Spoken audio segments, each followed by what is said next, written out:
Hey y'all, welcome to this week's show. Well, I'm getting a little bit of a late start today. We've had some weather issues around here, freezing rain and kind of thing, and a couple of delays. Just finished getting my tune of the week recorded and posted to YouTube. I did a real fun version of the old tune Salty Dog Blues this week. It's a fun one. If you play guitar or you just want to hear a really cool old song, check that out. It's an old song. Most people are more familiar with the 1960s bluegrass version. Flatt and Scruggs did. It actually goes back to somewhere around 1900. It was what we call a hokum song, back when they had minstrel shows and medicine shows. It's a neat song, and I came up with a version that was using elements from a lot of old recordings from the 1920s, with just a hint of the Flatt and Scruggs version in there as well. And it took me several tries to nail that one down because I was pretty much improvising on the spot. It was fun though. I had a good time with it, and I think you'll enjoy that if you want to take a look at it. So let's go ahead and get into our herbs for the week. And the first one is a really interesting plant. It goes by a couple of different names. Isotrema or aristolochia. Now, also called pipevine. Now, this is really confusing. I've told you before that there are a whole group of people out there that get advanced college degrees and call themselves taxonomists. Basically, they study botany and come out with a desire to make their reputation by confusing people. That's what I'm going to call it, okay? They're constantly researching and trying to find, okay, is this plant just a little bit different? Let's give it a whole new name. And then everything gets reclassified. What is now known as Isotrema macrophyllum was until recently called Aristolochia macrophylla, and before that was called Aristolochia durior, D-U-R-I-O-R. And and that's different. It's a different plant than the European Aristolochia. So now it's Isotrema, and it's not even called Aristolochia. If that hasn't confused you enough,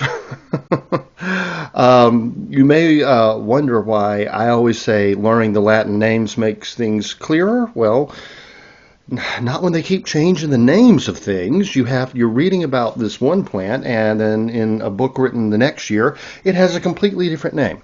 And unless you look it up, you don't know that they changed the name of Aristolochia to Isotrema. But anyway, there's also if that doesn't confusion enough. There's also a closely related plant that's a bit less common in most areas. It's now called Isotrema tomentosum, woolly Dutchman's pipe. So, most people will just call this Dutchman's pipe, and that actually, in this case, the common name is a whole lot less confusing than the Latin names. But anyway, for Isotrema specifically, Plants for a Future says the plant contains antiseptic and anti-tumor compound aristolochic acid. I guess they're now going to have to change that name to isotremic acid. I don't know, but the compound inside is still called aristolochic acid. A decoction of the root has been used externally to treat swelling of the feet and legs. A compound infusion of the stalk, chips of the stalk, has been used in the treatment of yellowish urine. Peterson Field Guide, Eastern Central Medicinal Plants says that, ironically, farmers spray Aristolochia macrophylla, or now Isotrema, as a weed. However, it contains the antiseptic, anti-tumor compound aristolochic acid. So, actually a very interesting herb, very useful herb. One of those that's considered a weed. And now that they've confused the name so ridiculously, just be sure to ID it properly. It's a very unique looking plant. Dutchman's pipe or pipe vine or whatever you want to call it. But it can easily be confused with another plant. I'm going to call this one confusing. Let's just be sure to ID this one properly and then move accordingly. Let's get on to one that's a little bit easier, actually, certainly easier to make sense of. It's Lycium. Now, Lycium is not native to my region. It's been naturalized. It's probably growing in your area. You may know it as matrimony vine. That's the common name. There's also a Chinese version called Chinese matrimony vine. So real easy there. You got one Latin name and two common names. However, the Chinese one can also be called Chinese boxthorn, which is that one can be confusing because there's another plant called boxthorn. So I'm going to go with matrimony vine. All right. This one's actually been written about going way back to ancient Greece and Rome. We'll start with Dioscorides.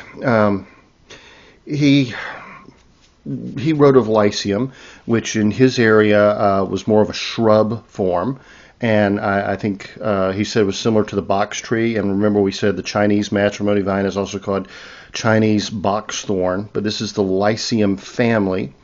Let's see what he said about it. He describes it for quite a bit, and then he describes how to process it, which is a little bit involved, actually.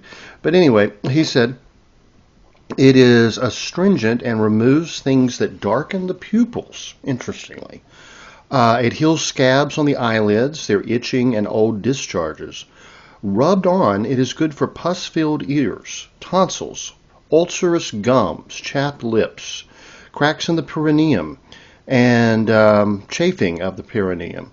It is good for those troubled with colic and dysentery, either taken as a drink or given as a suppository. It is given in water to those who spit up blood and those who are troubled with coughs, and is swallowed down like pills or taken as a drink with water for one bitten by a mad dog. As always, there were many ancient rabies remedies. Some of them may have been somewhat efficacious. I don't know.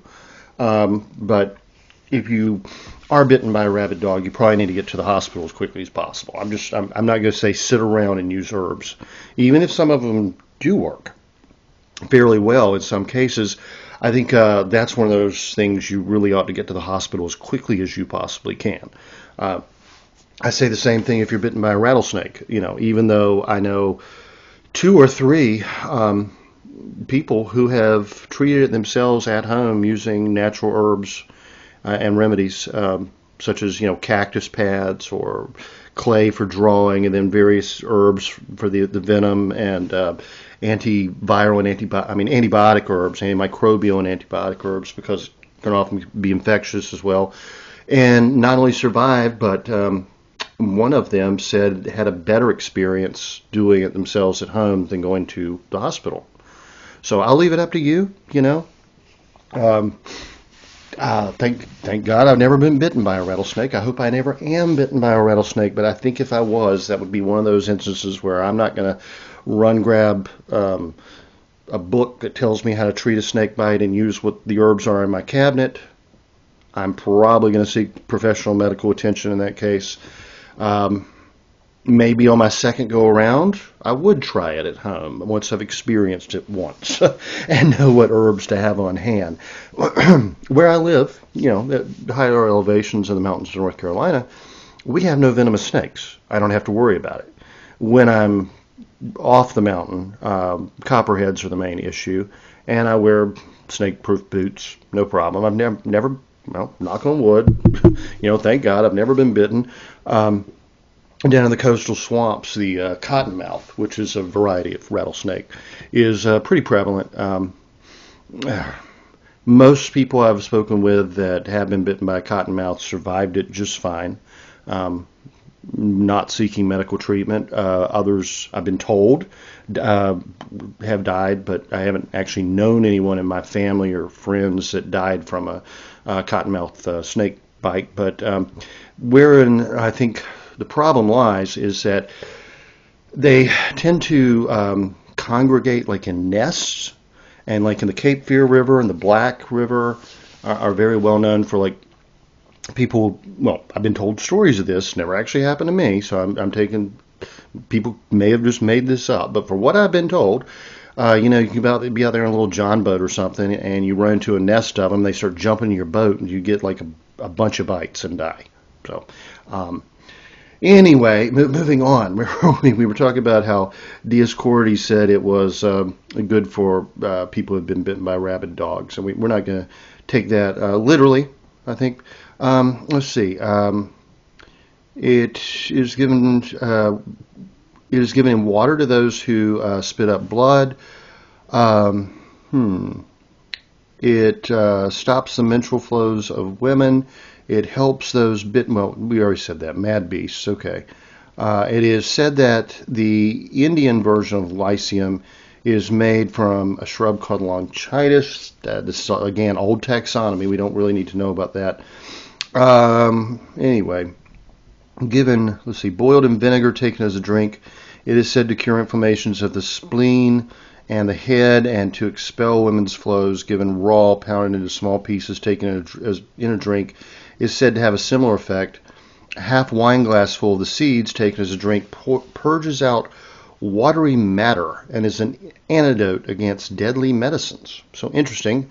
And apparently that's the Indian version, and as opposed to the Greek version, we would have to compare the two. Now there's the Lycium in England was written about by Gerard, and he said it cleareth the sight, healeth the scurvy and festering sores of the eyelid, the itch and old fluxes or distillations of humors, and is a remedy against the running of the ears, for ulcers of the gum and almonds of the throat, and against the chaps and gallings of the lips and fundament.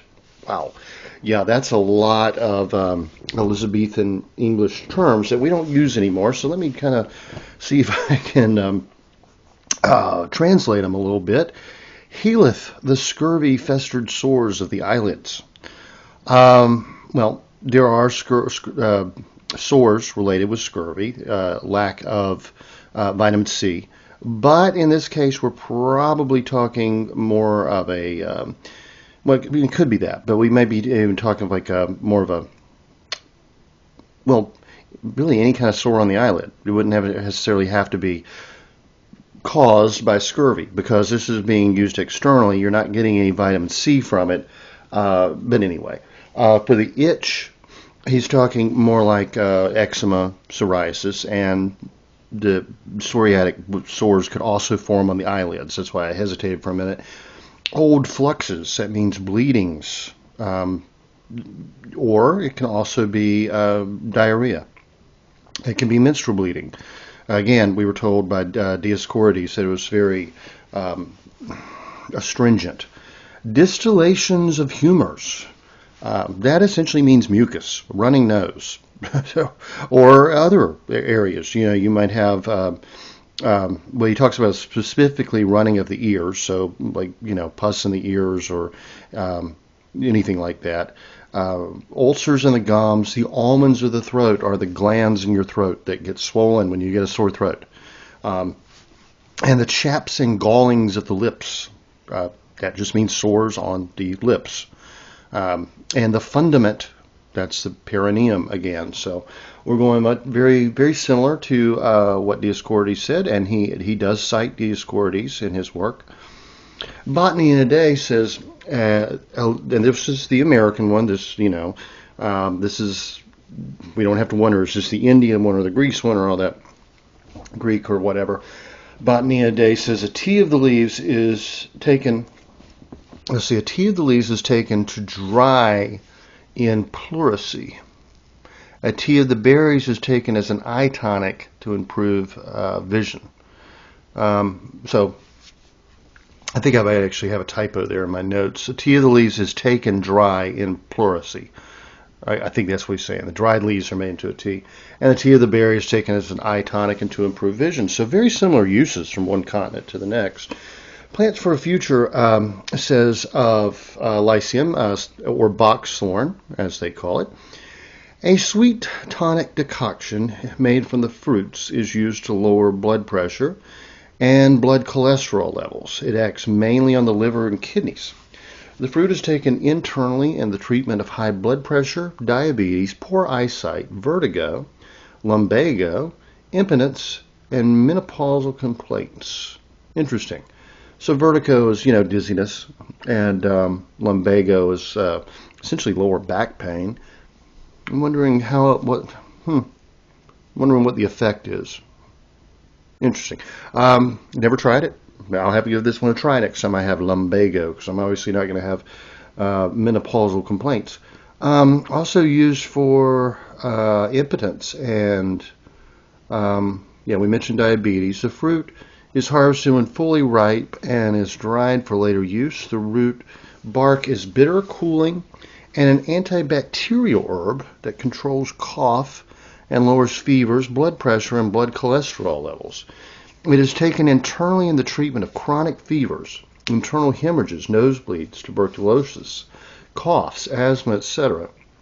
It is applied externally to treat genital itching. The bark is harvested in winter and dried for later use. It is diuretic and purgative. So, I guess it could clean you out too. I mean, not throwing up and diarrhea if it's purgative. The plant has a long history of medicinal use, both as a general energy restoring tonic and also to cure a wide range of ailments from skin rashes and eyesight problems to diabetes. A tonic tea is made from the leaves. The fruit of many members of this genus is a very rich source of vitamins and minerals, especially vitamins A, C, and E, flavonoids, and other bioactive compounds. It is also a fairly good source of essential fatty acids. Oh, yeah, I remember this. Yeah, I got something to say about that in a minute. Essential fatty acids, which is fairly unusual for a fruit. It is being investigated as a food that is capable of reducing the incidence of cancer and also as a means of halting and reversing the growth of cancer. Boxthorn. And this has become in recent years a fairly popular permaculture plant.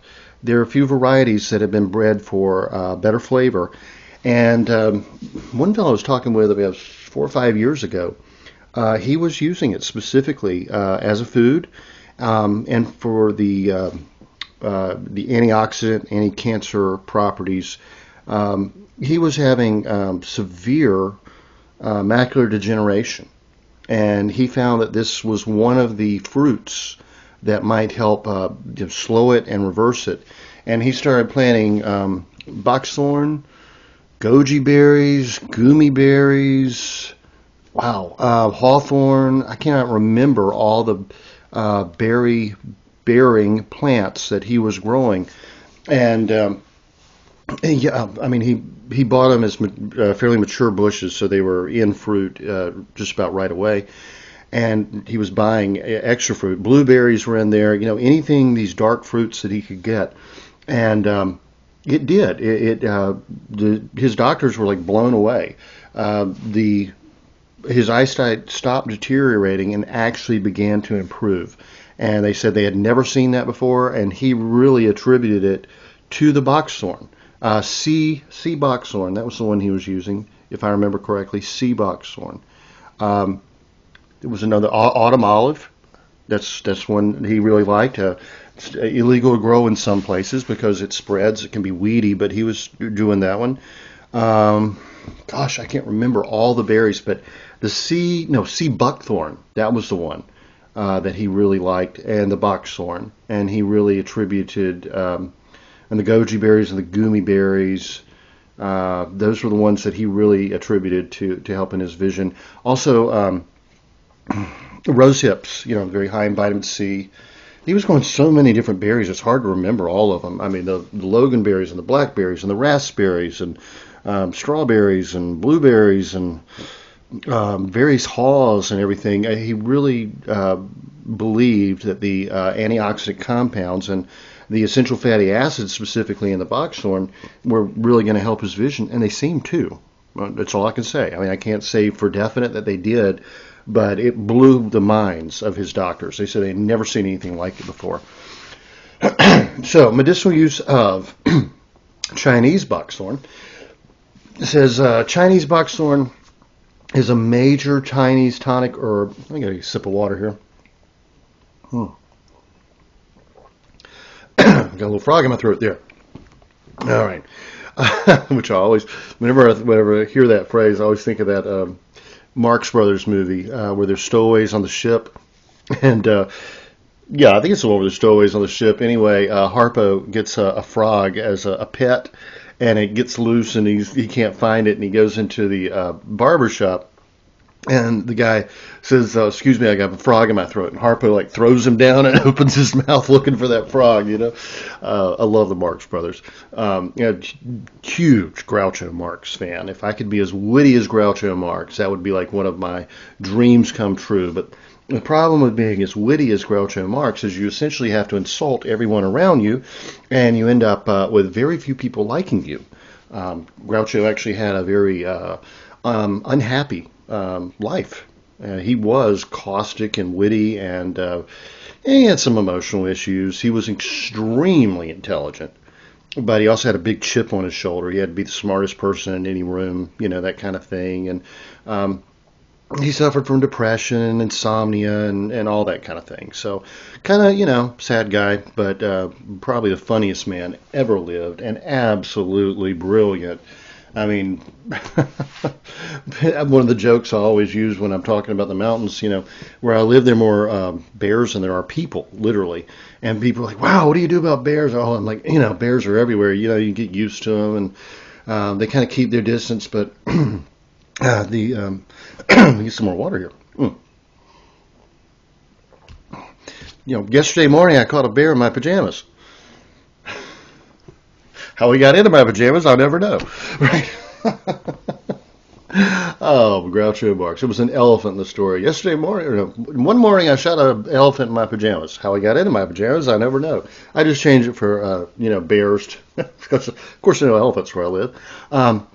Till you get down to Asheboro State Zoo. Beautiful area, my word. If you ever get to central North Carolina, I've mentioned before, there's this little mountain range called the Uwaris. It's a national forest. It may actually be the oldest mountains on the face of the earth. And it's always had unique animals there, the native and those people brought in. The terrain was kind of rugged, but even though they're not tall mountains, the people actually brought in yaks. Yaks and oxen were the most common farm and work animals there in the Uwaris, in the 1800s. So it's always been kind of an odd place, but they decided to put the state zoo there, and it is a beautiful zoo. It was in its time, just like revolutionary for really recreating the habitats that the animals would be in naturally. Like, and you can do that there because I mean, you can have the African savanna. You can, I mean, it's amazing. And from what all I understand, it's one of the more humane and good zoos in the country, and it really is quite impressive, I have to say. I mean, I'm not normally a fan of things done by the North Carolina government, but that is quite a zoo. I mean, it really, I've been to different zoos in different states, when I was a kid, and, some, the animals are kind of confined and not so much there in Asheboro. It's really nice. And then, of course, up on Grandfather Mountain, it's not really a zoo, but they have like this wildlife preservation area, and there's a viewing area where you can see the bears and all kinds of stuff like that. So that's a fun thing to do on a weekend in North Carolina. But anyway, let's get back to the Chinese boxthorn. The berries and root are used, and traditionally the plant is believed to promote long life. The fruit is one of the most popular tonics used in Chinese herbal medicine. A decoction is used to clear the vision, strengthen the kidneys, restore semen, and nourish the liver. And, I guess this is what my friend was reading when he figured I better start eating these berries to get my vision back. And like I said, it really did seem to work. The fruit protects the liver from damage caused by exposure to toxins. It is also used in the treatment of diabetes, vertigo, nocturnal emissions, and aching back and legs. It's the astringent property when they're talking about nocturnal emissions, by the way, tightening that tissue. Aching back and legs, so lumbago again. So see, I mean, the Chinese and the Greek and the English are all finding the same uses of this plant. To me, that's very convincing. When someone says, well, what clinical trials, what scientific research? I have to explain.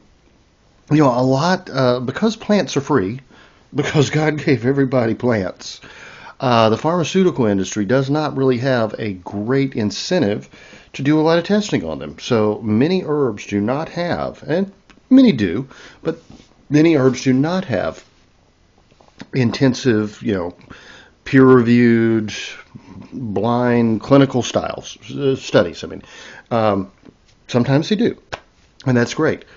Sometimes when they do, they're flawed because the scientists aren't botanists and they got the wrong plant. I've told you before how that's happened in several instances and confused people.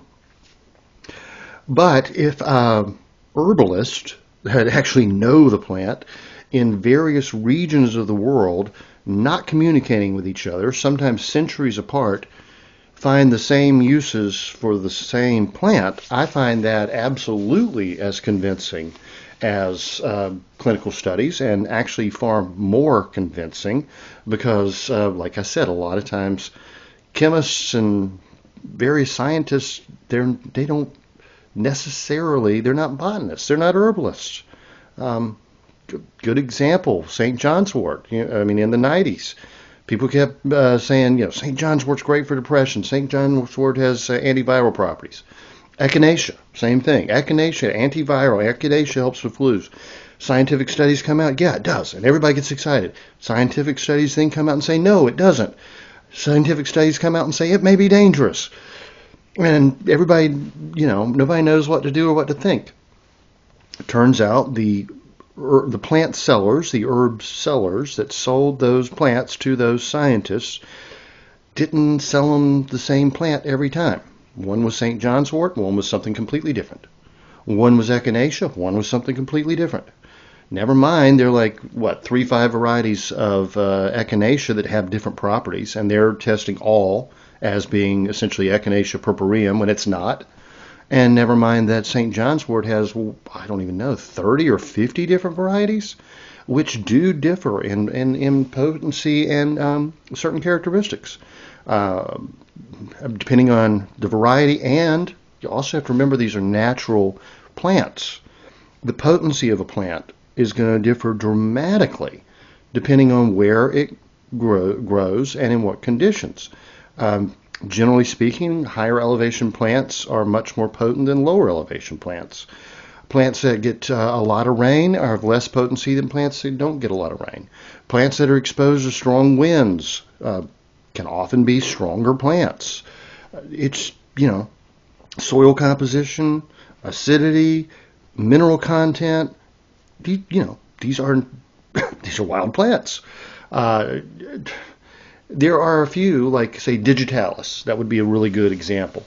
That was once like basically the only heart medication that doctors prescribed to slow and regulate the heartbeat and everything. Anyway, there's several varieties of digitalis. They vary drastically depending on where they're grown and in the weather conditions and soil conditions and all that kind of stuff. So they decided there was like an Amish community, and the Amish were growing digitalis, and they said, okay, in this community, this is what the scientific minds got together, the doctors and the pharmacists and all that. They said, we're going to set this as the standard for digitalis. It's one variety grown in the same place. No modern technology, no chemicals. Boom, that's it. We can pretty much believe that this digitalis is going to have the exact same potency from year to year. And they contracted with certain families to grow that digitalis, and for a good century, all the digitalis in the United States was being grown right there in that one region, and it was pretty consistent. To my knowledge, that's never been done with even ginseng. Clinical studies on ginseng are mostly crap because, not only can it vary dramatically depending on variety and where it's grown, whether it's wild harvested or cultivated, how old the root is, etc., etc. But it is an herb that reacts differently for different people. If you're an athlete, it may improve your athletic performance. If you're not a major athlete, you may not see any difference whatsoever. If you're very sick, it may help your immune system, help your body recover from whatever. You're very weak, you may have more energy. If you're a normal average guy or gal, you may feel very little difference whatsoever. It's an energetic herb is what we call it. It interacts differently with people, so when it comes time to do a clinical study, you got your control group. How fit are they? How old are they? How much sleep do they get? How sexually active are they? What's their diet? And then you have all the variations of ginseng. So it's really hard to say ginseng does this. Well, it does this for some people. It doesn't for other people. And these other people, it does something maybe a little different. It's just, anyway. So we were back to Boxthorn, and we got to decoction used to clear the vision, strengthen the kidneys, restore semen, and nourish liver. The fruit protects liver from damage caused by exposure to toxins. Used treatment of diabetes, vertigo, nocturnal emissions, aching back and legs. All right, so members of genus are a very rich source of vitamins and minerals, especially A, C, and E, flavonoids, and other bioactive compounds.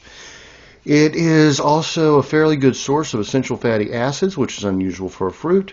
It is being investigated as a food that is capable of reducing the incidence of cancer and also as a means of halting and reversing growth of cancer. The seed is used as a hemostat for the control of bleeding, with a special action on the kidneys and sex organs. The root is antibacterial, antipyretic, hepatic, hypoglycemic, and vasodilator. It stimulates the parasympathetic nervous system, which controls involuntary bodily functions such as digestive secretions. Boy, that's interesting.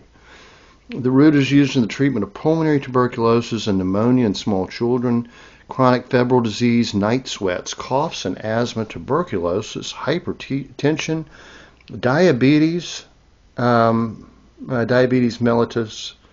The root can be harvested at any time of the year, but it's traditionally harvested in the spring and can be dried for later use. The root contains betaine, B-E-T-A-I-N-E. This can increase the rate of growth for farm animals and increase the weight and amount of eggs. Well, that is fascinating. So the root bark contains a substance that increases the rate of growth for farm animals and the size of eggs.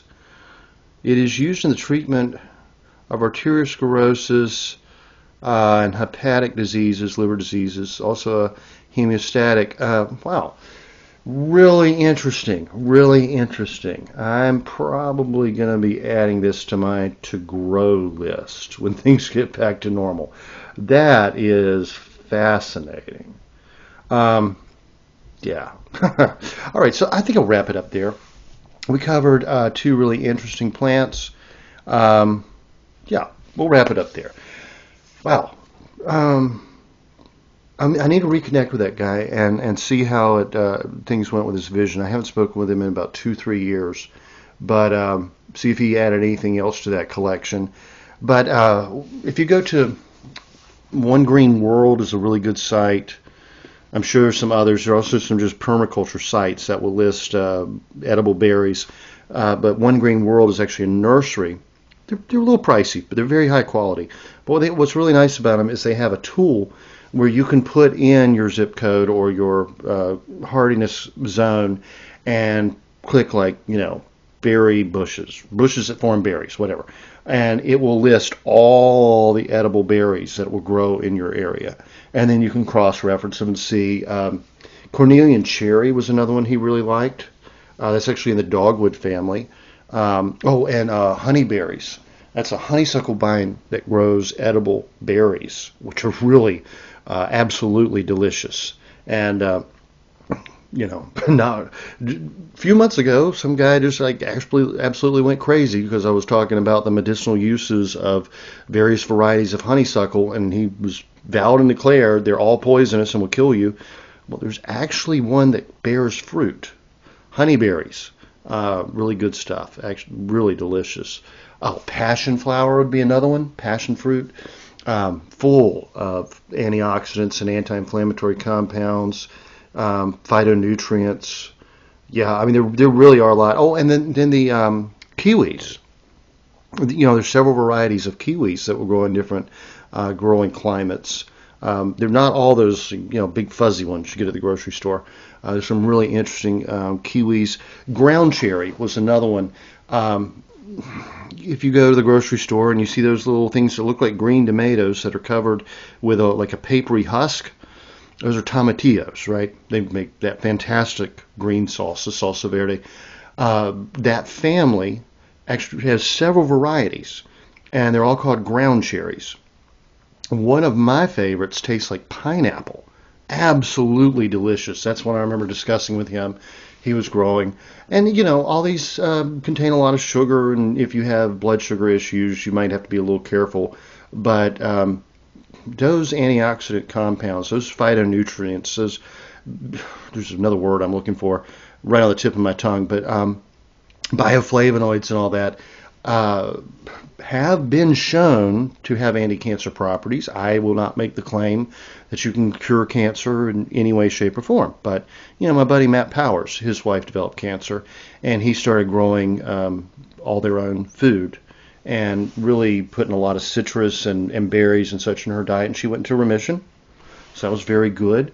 It did later come back, but they've been battling it for years now. And, I mean, she wasn't supposed to live very long, and she's lived to have 2 children, and they're teenagers now. And, I mean, I do believe in dietary changes for issues like that. And, macular degeneration would fall into that. A lot of inflammatory complaints, a lot of arthritis, a lot of eczema and psoriasis, allergies, asthma.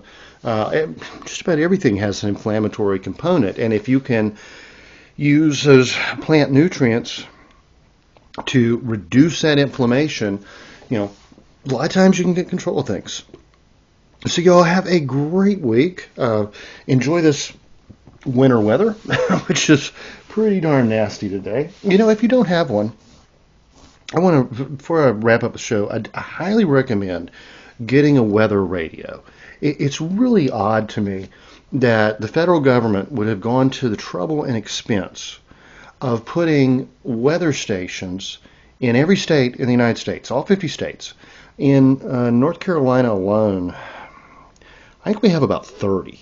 I mean, that's a lot. We got 100 counties, and we got about 30 weather stations, federally funded, that receive weather information and broadcast it out on specific radio frequencies that you cannot get on your car radio, you cannot get in your home stereo if you still have one, you cannot get anywhere unless you have a weather radio. So you think about the hundreds of millions, probably billions of dollars that have gone into this program of having weather stations in all 50 states for well over 100 years. It's certainly billions of dollars. But most people, 99% of people, don't even know they need a weather radio. They don't even know this service exists. A weather radio costs, well, you can spend plenty if you want to. I got, recently, I have a couple of weather radios. I like to have backups on just about everything, but I saw one popped up on eBay. I just could not order it. You know what I mean? It was like $8. And it has rechargeable batteries, uses a USB port, so you can charge it off of anything you charge your phone or your laptop or whatever on. It has a wind-up. You wind it up about 60 times, and you get about an hour of battery life. It's pretty amazing. And it has a little solar panel on top. And it was $8 with free shipping. So obviously I had to get it. So you think about this, the government has spent probably billions of dollars putting in these weather stations. At least since they were in my lifetime, there's essentially been almost no mention of them. And I live in hurricane areas. I live in places where we get blizzards and snow, ice storms and all that. No one ever, well, they say, yeah, there's a weather station up there on Grandmother Mountain, or if I'm down, in the Sandhills, yeah, there's a weather station over in Ellerby. I would say 99% of people do not have a weather radio that can actually pick up a weather station, which is ridiculous. And you would think if the government was going to spend all this money to build these and keep them running for the last 100 years or so and build more of them as the country's expanded, why didn't they just send everybody a radio? I mean, call me crazy, but 1950s, let's say 1950s, one of these radios would have probably cost $1.50 to $2. Every single person in the country could have had one. 1980s, one of these radios probably cost about $5, maybe $4. I mean, for less than the cost of probably setting up one or two of these stations, every single person in the entire United States could have had one of these radios. And especially when you think this was during the Cold War, when they thought the Russians were going to nuke us at any second, wouldn't you have thought everyone would have had a government-issued emergency radio? They do that in a lot of European countries. I don't know why they do that here. But if for some reason you said, oh no, that's a bridge too far, we don't want the government spending our money that way, which, look, you think about all the people that were like stranded, I mean, in the hurricane that hit us about a year and a half ago, Helene. If everybody had had weather radios and known what was coming, there could have been a lot more evacuations. We got billions of dollars worth of damage, and it would have cost a fraction of that to give everybody a weather radio and to give out emergency messages so people didn't get caught in bad situations. The same with like evacuations during Hurricane Katrina and such. If everybody just had a weather radio, they would have known to get the hell out of there, right? I mean, Helene was a little different. It hit us, it was supposed to be like a few inches of rain and gone in a couple of hours, and instead it came in and stalled and creeks rose just like crazy, right? Well, that's not always the case. I mean, James Gregory said there's no such thing as a fast-moving hurricane. You know it's coming. Get the hell out of there. Well, it would have cost a lot less just to give everybody a radio. But assuming for a moment you just for some reason cannot justify that cost, which is probably less than we spend on studying shrimp running on treadmills or daycares and, Somali daycares with no students in them, quality Leering centers. Assuming you can't justify that cost, you're Rand Paul or Thomas Massey, and you say, absolutely not. What about just telling people they ought to buy one themselves? I mean, wouldn't you think? I mean, every single television station, everything has to run these public service announcements. They used to say, this is your brain on drugs. And they put the egg in the frying pan, that kind of thing, right? That's mandated. The federal government says they have to run these PSA commercials. Why not have one saying, you need a weather radio? Here's a list of companies you can buy them from. They cost less than $10. Or you can spend a lot more on one if you want a fancy one, whatever, right? Wouldn't that make sense? I mean, a little bit of common sense. If you're going to build weather radio stations that broadcast the weather conditions and forecast 24 hours a day, every single day of the year, every 3 minutes, they repeat the same information. It's updated in real time. They'll tell you exactly what's going on. They'll tell you if the roads are icy. They'll tell you if the winds are coming in. They'll tell you if you're a tornado watch. Instead of those ridiculous emergency alerts they do on television and regular radio that you can't even understand. I mean, it's like blah blah, but there's you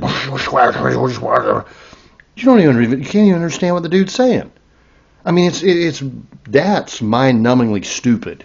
Okay, why not just at least tell people this service exists? Get a radio.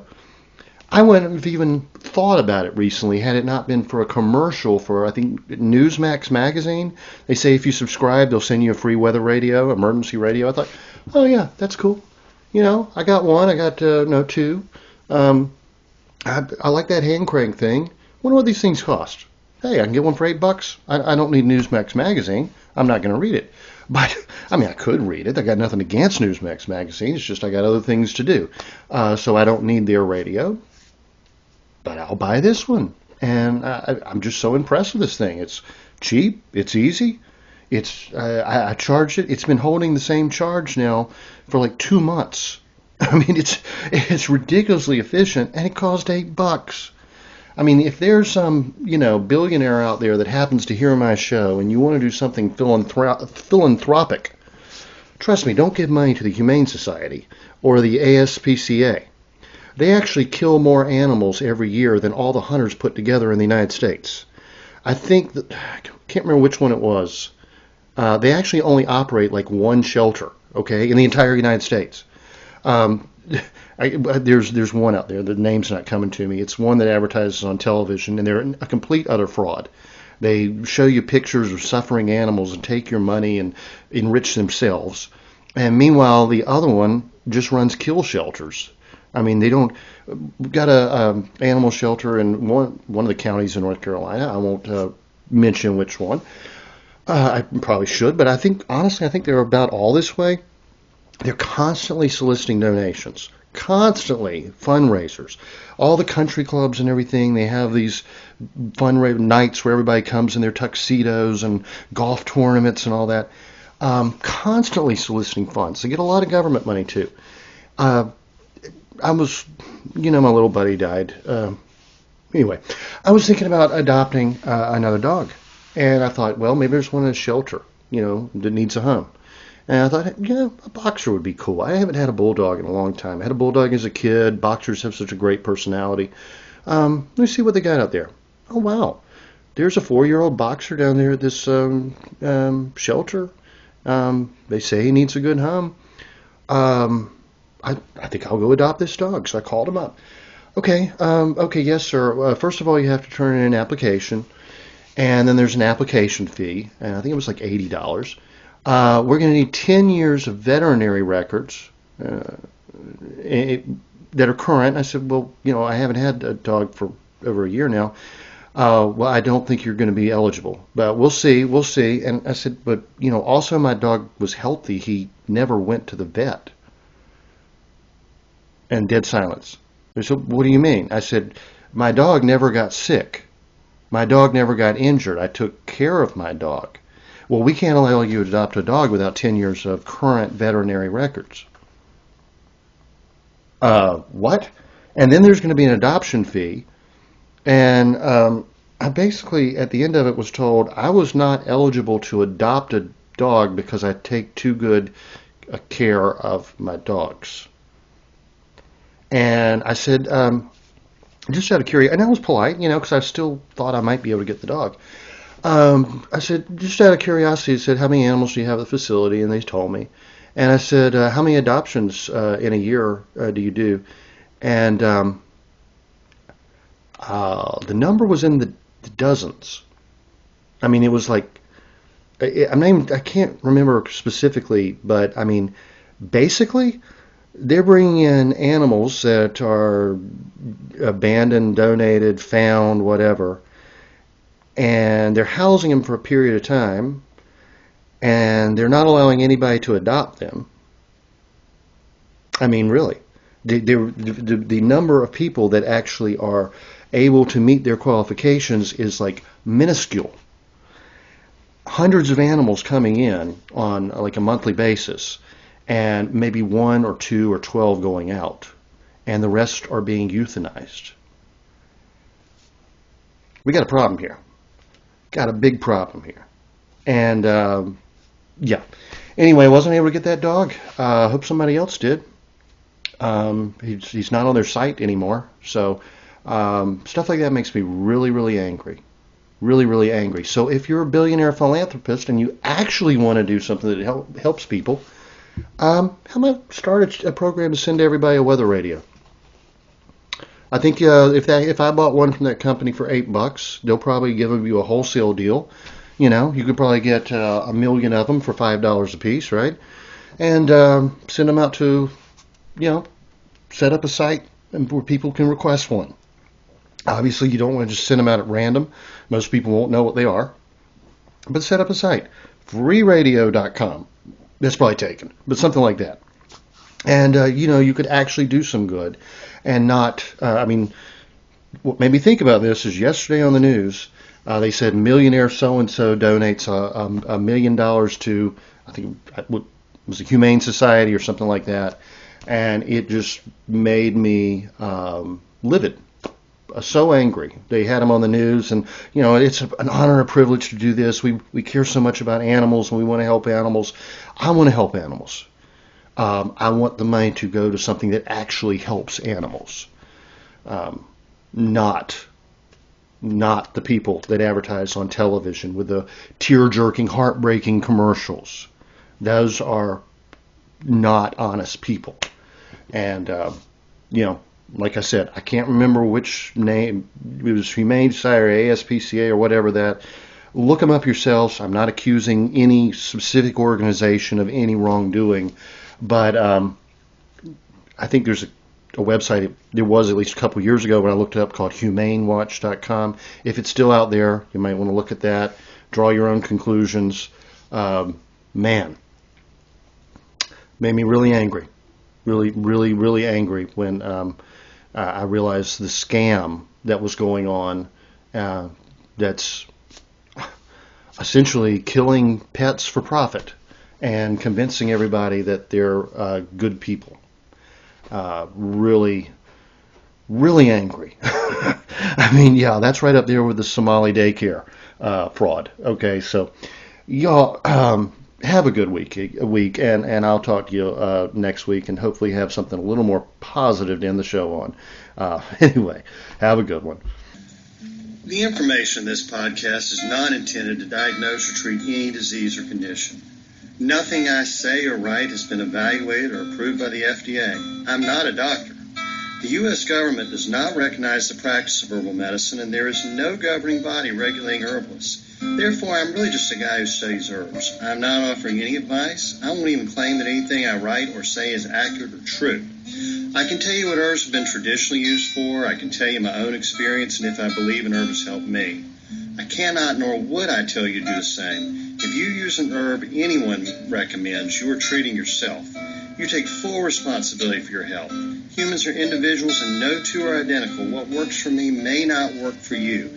You may have an allergy, a sensitivity, an underlying condition that no one else even shares and you don't even know about. Be careful with your health. By continuing to listen to my podcast or read my blog, you agree to be responsible for yourself, for your own research, make your own choices, and not to blame me for anything ever.